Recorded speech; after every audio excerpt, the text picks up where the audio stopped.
My banksters. Let me see. Let me pick it up. Let me see what we're doing today. Welcome to the bank. You are here with a teller. Rob the bank. Follow me as I follow the money. Let's dive deep and get rich. Let's update our software so our hardware can run efficiently.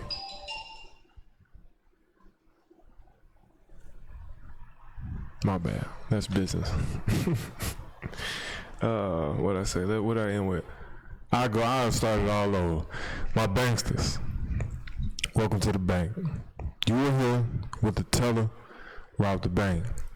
Follow me as I follow the money. Let's dive deep and get rich. Let's update our software so our hardware can run efficiently. I killed it that time. So the video we're watching today, I happen to my algorithm had popped up this video, and it's about if you can't manage $1,000, how can you manage $100,000? And I saw this video, and I thought it was interesting because I always love listening to older men. I don't care who you are, black, white, purple, indigo, whatever. I like listening to older men. But more importantly, especially on this type of channel, I like to see these type of things. I like to see these kind of conversations. And the reason why is because a lot of people wish that they had $1 million. A lot of people wish they had so much. But when they actually get it, they lose it. And the reason why they lose it is because if you are a $10,000 person, if you was given $100,000, you only know how to manage $10,000. So whatever that $90,000 extra that you have is gonna go to shit. And so I heard this thing that Magic Johnson said. I watched Magic Johnson. He said this: the same time that it takes to make $1 billion or $1 million, it's the same time it takes to make $1 billion. And what I took from that is the simple fact of if you can't handle it, it takes the same amount of energy, a little bit different, a little bit, a couple different skills, I would say, but nonetheless, it still takes the same amount of skills. You still need to be able to manage the $1 million. You still need to be able to invest it properly, put the money in the right places, take the chances, know the right people, know the people that you're hiring, and be able to pay for the best skills, pay the best people. And so you still need to have that type of mindset going into it. If you've never done it, if you've never been trained to do it, if you've never put yourself through the training or been trained by a mentor or somebody who showed you how to do certain things, you will never be able to do it unless you go through it the hard way, which is fine. And that's perfect because I give you another axiom is if you don't earn it, you'll burn it. And that means if you didn't go through the training, or you went out and you hurt yourself and you hit your head and you went through all the trials and tribulations, if you was just gifted it, you're gonna burn it. And so I love seeing this type of thing. I know I went into kind of a tangent about that, but I think this is really important because you need to treat $1,000 the same way you would treat $100,000. Because once you touch that $100,000, it will be, you will already have the skills because you manage that $100,000 extremely well. I don't see many people having a budget. I don't see many people auditing themselves. I don't see many people doing certain things to make sure that they have those correct habits in place by the time that they get to that $100,000. Because if you are blessed enough to get to that $100,000, like this, this is the last part, and I'm gonna just skip past this, but there are millionaires that are broke. There are millionaires that are broke. And there 100,000aires who are rich.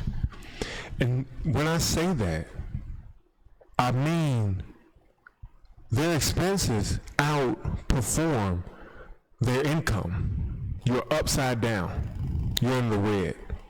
You want to be in the black.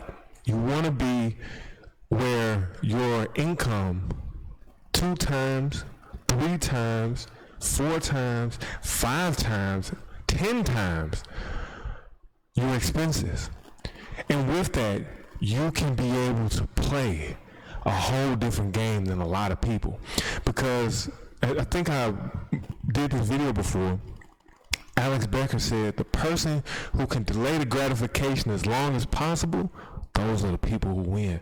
And it doesn't just fit in the facet of business, it fits in the facet of everything. So we're going to go ahead and jump right into this video.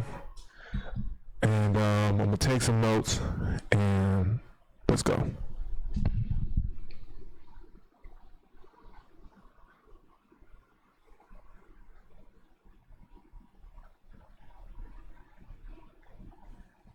Something, it's been a while ago, I don't know where I heard it from, but the quote was something like, if you can't manage $1,000, how do you expect to manage $100,000? Absolutely. And the mind, and that really hit home for me, because as an investor starting out with no credit, no money, it's always like, how do I get the money and how do I save the money?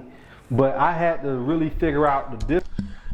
I just want to touch on this too, how player it is that they got a podcast and they playing pool.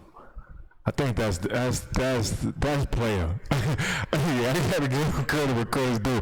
And his name Johnson, Gene Johnson. What's up, Cuz? That's my cousin, man. I don't know, Gene, but I think this player, they set up a podcast where they playing pool and talking. So this is dope. Discipline. Even when I was making $13 an hour, to start learning how to manage my money. Yes. Because those are the same skills that translate to when you start making more money. So it's key that you start learning how to manage what you got. That's right. Because when you start getting the bag, you're going to blow it. And you hear that all the time, man, people blowing money. Yes. So managing money, yeah, is definitely a big skill set. And you think about it, I mean, they're great components. They're great components. I mean, there's certain components to managing money that you have to understand, right? I mean, one of the biggest components to managing money is knowing how to manage your taxes, right? Because that's one of the biggest expenses that you're going to have is taxes. So if I'm making money and let's say my business, I made $1 million in revenue, right? Now, if I made $1 million in revenue, and think about this, I make $1 million in revenue, and let's say that my profit is in that business is, let's say, $300,000, right? So I know I'm going to make $300,000 profit, right? If I don't know how to, now keep in mind, I made that $1 million in revenue this year. When the clock strikes at the end of the year and start over the following year, I got to now go out and try to make that $1 million again the following year. There's no guarantee that I'm going to make another $1 million this coming year. But I got a $300,000 profit over here. I need to know the right tax strategies to ensure that I can keep that $300,000 for the purpose of growing my business the following year. That happened to me many times. I remember the first year, man, we made $16 million in revenue, and man, it was high on the hog and everything, and I was, you know, my CPA, Marjorie, you know, we talked about strategies of how we can manage our tax liabilities, right? And I'm glad I did it, because the next year, my revenue dropped from 16 million down to 4 million. Now think about that now. I lost, 12 million in revenue. 3/4. And so if I didn't manage my money properly, my business, that drop alone would have flatlined my business and put me out of business. But because I managed my money properly, I was able to weather that storm, manage my expenses and things of that nature, in order to be able to get back the following year to go back up to that, you know, $10 million mark again. So you got to know how to manage your money. Because if I went out and blowed it all on, you know, cars and trips and all that type of stuff and clothes and shit like that, I'd have been out of business. But it's also understanding, what industry you're in and what tax strategies that might apply for your business. And I might be paraphrasing this. I'm not an accountant. This is not financial advice. But I had someone tell me, there are situations where you can put money in an account, if I'm saying this right, for future business expenses. Like R&D. Yeah, that you plan on spending. So instead of paying taxes or whatever on that money, you can put that in accounts that you plan on using growing your business. So right, yeah. All those strategies are key, man. Right. All those strategies are key. With me being in real estate, you're in real estate, I know you are into private lending, you've been into lending business. We have a lot of viewers out there who are in real estate. We have a big real estate crowd. So I want to touch on this because they talked about taxes, and the biggest thing about taxes is that a lot of, I don't want to say that, let's say it that way. Don't forget that taxes are the biggest expense to you. Whether you're a business or an individual, taxes is the biggest expense. And let's just say for a person, it's 35% of your check. 35%. For a business, it can vary depending on how well you can balance between using money to generate more money and finding out what, like he said, which tax laws that are applicable to you. And so I think that's, once again, this is rings true again. Revenue is for vanity and profits for sanity. And so me personally, I wouldn't even account profit if taxes weren't even taken out. I wouldn't even account for it because at that point, especially depending on your first, if you're a new business, you can, if I'm not mistaken, once again, this isn't legal advice, but you got the first 2 or 3 years to claim no profits because you're a new business and you're trying to generate money, so you can kind of get away with the first 3 years of taxes. But yeah, I mean, revenue is for sanity, profits for revenue is for vanity, profits for sanity, and you just need to make sure that you're taking care of that type of stuff because, I mean, let me say it like this: the paradigm in which you think out of, it's incumbent upon how well your business will do. And once you fit into that realm, once you think about it properly or process it properly, then you can really generate a lot of money. And the bigger your margins are, the more you can do. And like he said, he's not buying clothes. So you got to be like a loser for the first 3 years, especially if you're serious about your business. For the first, I think Alex Hormozi said this, but for the first decade, you got to think in decades. If you think in decades, if you think of your business in decades, you will start to think things way differently. Because like I just said, the IRS gives you about 3 years to claim losses, or, to some extent. And so, you know what?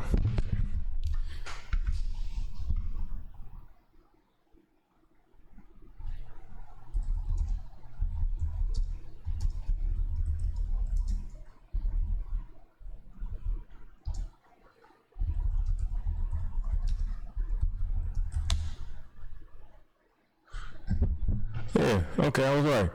IRS allows you to claim business losses for 3 out of 5 tax years. Afterwards, it may classify your business as a hobby, making it ineligible for tax deductions. So, once again,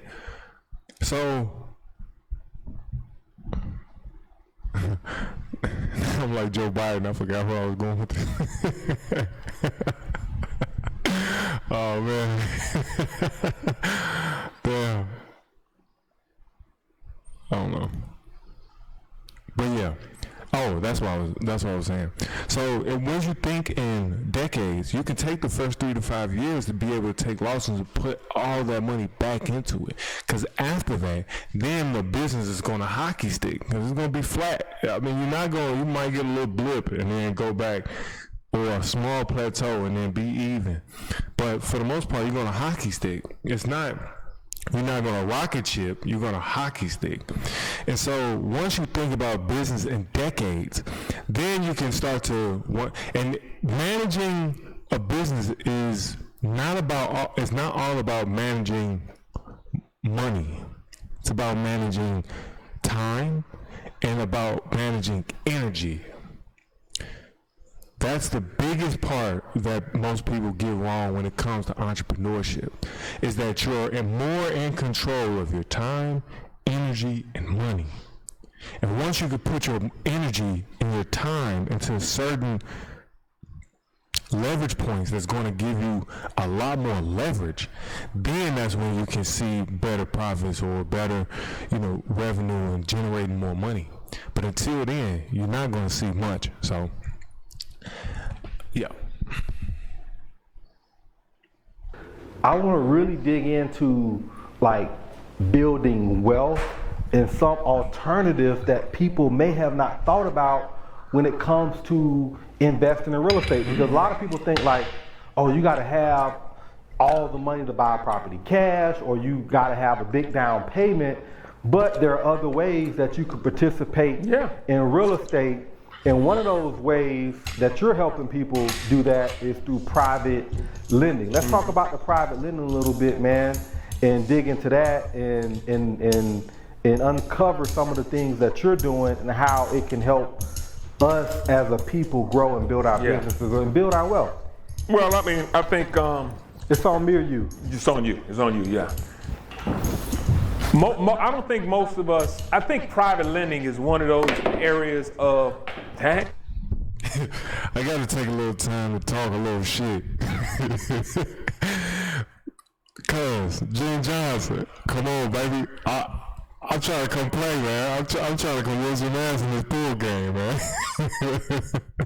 I'm trying to come win some ass, man. Yeah, hey, man. What's up? Cause y'all ain't that good, man. Come take candy from my baby. You gotta talk a little shit, man. But let's go.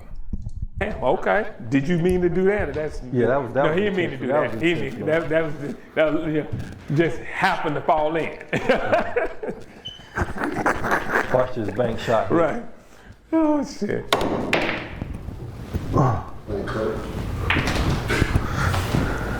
Okay. All right. Good. Well, I do. I can do it from here, right? Yeah. So, private lending to me is one of those things that most people don't even know about or never even consider. And I'm talking about mainly from the capital partner side. Now, most of us, when we hear about private lending, and because you got a lot of students, most private people go to private lenders to borrow money, right? But most people never thought about being a capital partner, being that person that actually lend money on deals. You know what I mean? And I started out doing that back in 2002, man. A friend of mine wanted to build some duplexes in the west end of Atlanta. And I actually was a capital partner, helped funded the deal, but I participated in the deal. I mean, I wasn't out there managing the subs and any of that type of stuff. I didn't even know how to build a house. I remember the time when I did it, I went and Googled on what the process of building a house, because I just wanted to do that to be able to make sure I knew how to manage the money, right?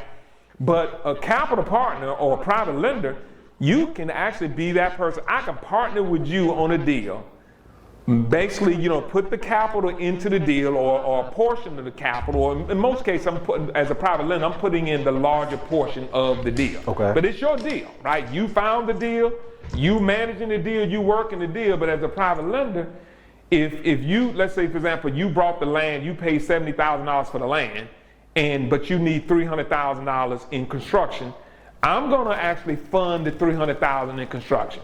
Now, I may not even have all that $300,000 by myself, but I go to DeMarcus, I go to KP, I go to a few other people that I know, family members and friends, and say, hey man, I got this great deal. Got my guy Gene, he got a great project, he's building this project, he needs construction financing, right? And we're gonna fund the $300,000.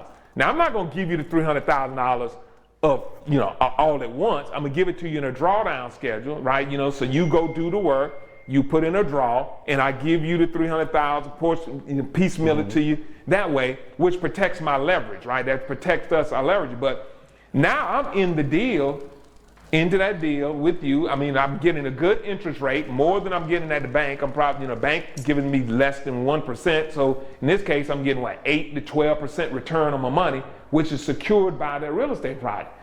A lot of us never thought and don't think about that, right? And that's really what private lenders do. And a lot of these private lenders, even the big boys, they just not sitting around with hundreds of thousands of dollars. They're raising the money, and then they turn around and find builders and lend it out to them. And what he's saying is true, because there's Grant Cardone. Grant Cardone does that. He raises the money and then he invests it, and then he pays back his people that invested. And so this was I wish they went a little bit more into managing $100,000. $100, and if you can't manage $1,000, how can you manage 100,000? But what their vehicle was for tax strategies and making money was real estate, and it fits in every field, not just real estate. It fits in business. And once you understand the metrics, your KPIs that move the needle, then you can focus and double down on those, and then create that gap between the revenue and profit. And once you get there, then you can really grow. But yeah, man, it's a great video. I'm gonna watch some more of these of his channel and see what they're talking about. I like hearing about this type of, kind of a little bit about real estate, but not too much. So I see these guys in real estate, private lending, and so forth and so on. So this should be interesting. But let's die. Catch me next time. Oh, I have a course coming out for let me see how I want to say this. I have a anonymity course. So I will be teaching about, it's a full inclusive course. It talks about privacy, anonymity, OPSEC, operational security, and the dark web. It covers everything. And so I have that coming out. And I got a couple things coming out, but make sure I have a newsletter coming as well to be able to send you guys notes that I take on these videos. I have a bunch of stuff coming out. Oh, I got an ebook on the anonymity course, so if you don't want to just buy the course, because it'll be $200, but the ebook will be, I think, like $5 or something like that, so you can kind of see. The first 2 modules I make for free, so people can see the modules. I'll send out the ebook. Yeah, so I've got a few things in the works. I got a few things coming. So, but catch me next time. Let's dive even deeper. Let's get even richer. Let's update our software so our hardware can run efficiently. Catch me next time.